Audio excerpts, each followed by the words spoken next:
Hi Year 4, welcome to our English Lesson 2. And the LO today is to read and discuss fly, eagle, fly.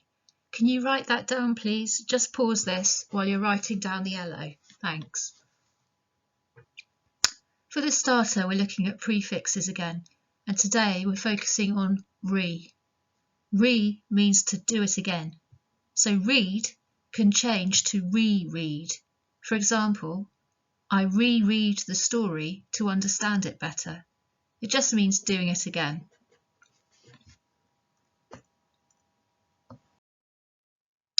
On the left-hand side of the slide, you can see different types of prefix and then the large re. The meaning is to happen again or to back away. And examples are reread, return, and retreat. When you look at the picture, you can see there's a caption. It says, I had to reread the story because I didn't understand it at first. Your 5-minute task to start today's lesson off is to write down 15 verbs or doing words as quickly as you can. For example, run, make, cook, fly. Once you've done that, can you add re to all of them? Are there some of those verbs that don't make sense with the re prefix? So for example, if you've written down make, does remake make sense? If you want to push yourself, do the spicier challenge and write down what the words mean when you add the prefix re.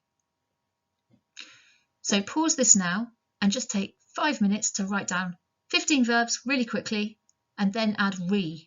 Do they all make sense with that prefix? Now we're going to start the story. First of all, let's look at the cover. What do you notice? What is unusual? Why do you think the story is being retold? And what do you predict this story will be about? What do you predict will happen? On the cover we can see a picture of a man and an eagle. It looks like they're high up on a cliff. We can see the name of the person who's retelling the story. We can see the name of the illustrator, Nikki Daly. And it also tells us that this book has a foreword by Archbishop Desmond Tutu.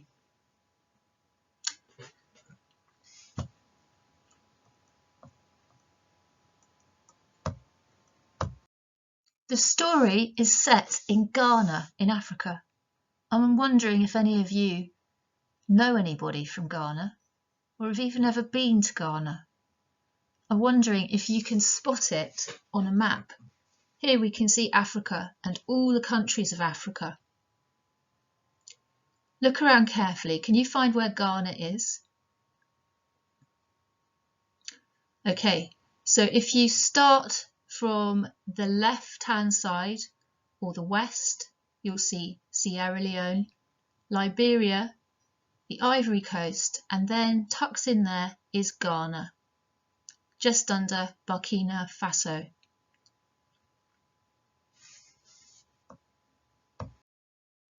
I'm going to read the story to you now.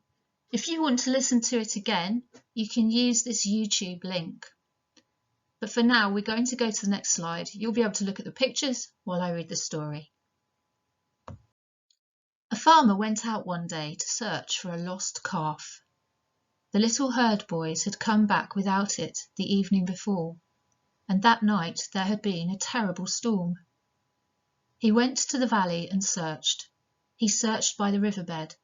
He searched among the reeds, behind the rocks, and in the rushing water. He wandered over the hillside and through the dark and tangled forests where everything began, then out again along the muddy cattle tracks. He searched in the long thatch grass, taller than his own head. He climbed the slopes of the high mountain with its rocky cliffs rising to the sky. He called out all the time, hoping that the calf might hear, but also because he felt so alone. His shouts echoed off the cliffs. The river roared in the valley below. He climbed up a gully in case the calf had huddled there to escape the storm. And that was where he stopped. For there, on a ledge of rock, close enough to touch, he saw the most unusual sight. An eagle chick, very young, hatched from its egg a day or two before and then blown from its nest by the terrible storm. He reached out and cradled it in both hands. He would take it home and care for it. And home he went, still calling, calling in case the calf might hear. He was almost home when the children ran out to meet him. "The calf came back by itself," they shouted. He was very pleased. He showed the eagle chick to his wife and children, then placed it carefully in warm kitchen among the hens and chicks and under the watchful eye of the roosters. "The eagle is the king of the birds," he said, "but we shall train it to be a chicken." So the eagle lived among the chickens, learning their ways. His children called their friends to see the strange bird, for as it grew, living on the bits and pieces put out for the chickens, it began to look quite different from any chicken they had ever seen. In the picture, you can see the way these people live. So they're surrounded by the animals. They've got goats, they've got cows and calves, they've got their chickens, and then right there, at the bottom right, you can see the eagle growing up. One day, a friend dropped in for a visit. He and the farmer sat at the door of the kitchen hut. The friend saw the bird among the chickens. "Hey, that's not a chicken, it's an eagle."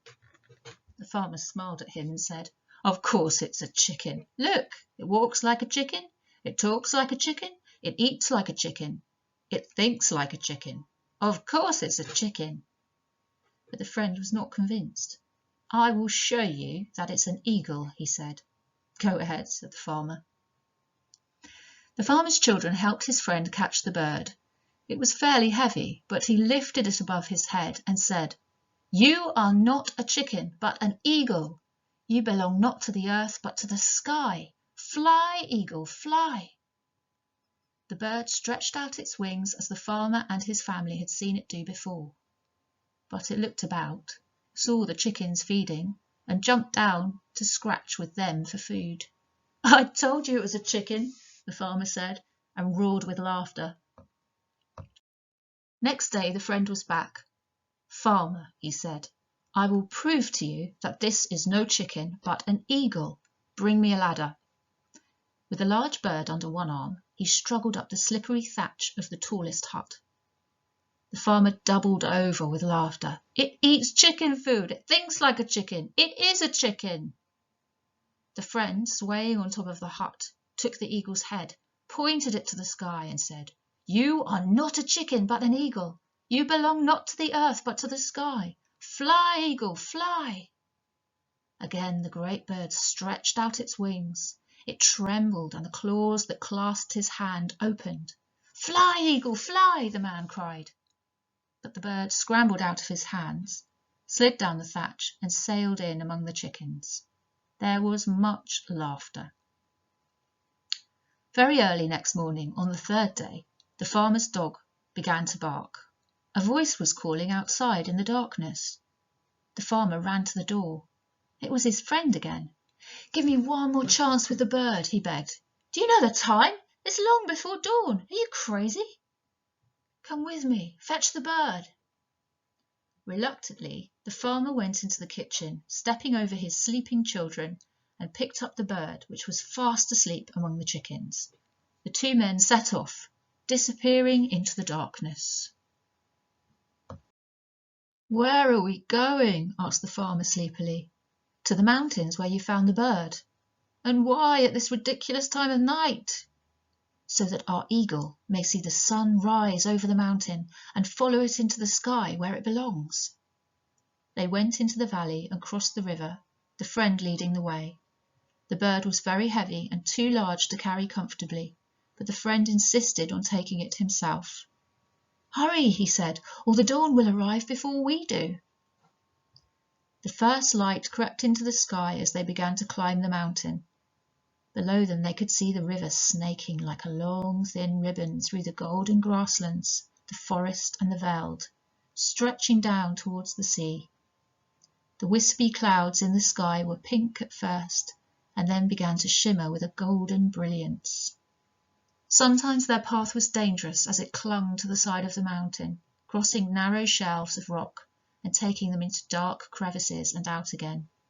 They were both panting, especially the friend who was carrying the bird. At last he said, "This will do." He looked down the cliff and saw the ground thousands of feet below. They were very near the top. Carefully, the friend carried the bird onto a ledge of rock. He set it down so that it looked toward the east and began talking to it. The farmer chuckled. It only talks chicken talk. But the friend talked on, telling the bird about the sun, how it gives life to the world, how it reigns in the heavens, giving light to each new day. Look at the sun, Eagle, and when it rises, rise with it. You belong to the sky, not to the earth. At that moment, the sun's first rays shot out over the mountain, and suddenly the world was ablaze with light. The golden sun rose majestically, dazzling them. The great bird stretched out its wings to greet the sun and feel the life-giving warmth on its feathers. The farmer was quiet. The friend said, "You belong not to the earth, but to the sky. Fly, Eagle, fly." He clambered back to the farmer. All was silent. Nothing moved. The eagle's head stretched up, its wings stretched outwards. Its legs leaned forward as its claws clutched the rock, and then, without really moving, feeling the updraft of a wind more powerful than any man or bird, the great eagle leaned forward and was swept upward, higher and higher, lost to sight in the brightness of the rising sun, never again to live among the chickens. So we've listened to the story, so that part of the lesson is done. If you want to hear the story again, you can find it on YouTube. Now I'd like you to answer the questions with proper sentences. If you want to do spicier work, use the word because in each of your answers so that you make a more detailed answer. Number 1, what do you like about this story? So use a full sentence answer. Say what you like, and if you're feeling spicier, say why you like it. Number 2, what would you ask the writer? Think of a good question. Number 3, what does the story remind you of? And number 4, what does the story teach us? Remember, most stories are written for a reason. The writer's trying to give us a message or a lesson. What do you think this writer was trying to teach us? Answer each of those questions, again using because if you're giving spicier answers. Pause the video now so that you can take some time to do that. Great work! You now know the story Fly, Eagle, Fly and have had a think about some questions. The final task is just to check the answers to questions 1 to 4. Did you include punctuation? Did you use the conjunction because? Did you think of any interesting questions for the author?